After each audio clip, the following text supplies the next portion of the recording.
happening. I can tell you that Dortmund are through as group winners. PSG are through in second. Milan finished level on points with PSG, but with an inferior head-to-head record against the French side, and Newcastle rock bottom. And that fact, Richard Dunne, that the result in the other game went their way. They were leading in this game. Their performance for the first hour of this match was excellent, and it all just slipped through their fingers. That'll be hard to take, I'd imagine, will it? It will be. They'll certainly be disappointed with the first goal they conceded because of the marking that they done in the box. They weren't tight enough. They weren't.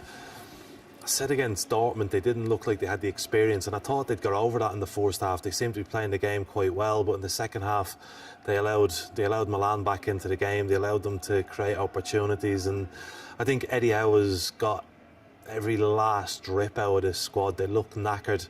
They've been at the peak of their powers for a long time, and the players probably played above their standards. And I think as a club, they're not quite prepared for the Champions League yet.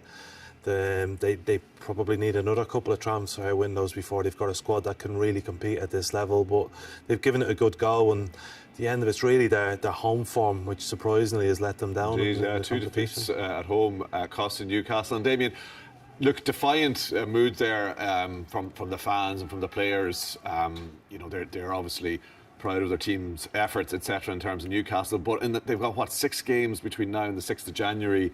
The squad is still depleted. You'd imagine there'd be a low after this. Would you worry about them in the next few weeks in terms of where this season could go for them? Yeah, you would do. This is a huge blow, especially finishing bottom of the group. You know, at one stage tonight they were through. You know, they were winning the game, and there was a draw in the Dortmund-Paris game. So to go from that to not having any European football now would be a huge come down. All those feelings of fatigue, all that kind of mental drain, that'll all be magnified now, I suppose, the next few weeks. And it's a big couple of weeks now for Eddie Howe coming up. Huge Premier League games coming off the back of 2 terrible results. He really needs to get some energy into this team, some belief, I suppose, in that January transfer window can't come quick enough for them. You know, I mean, it remains to be seen what business they can do. They certainly need some bodies in the door very early in January.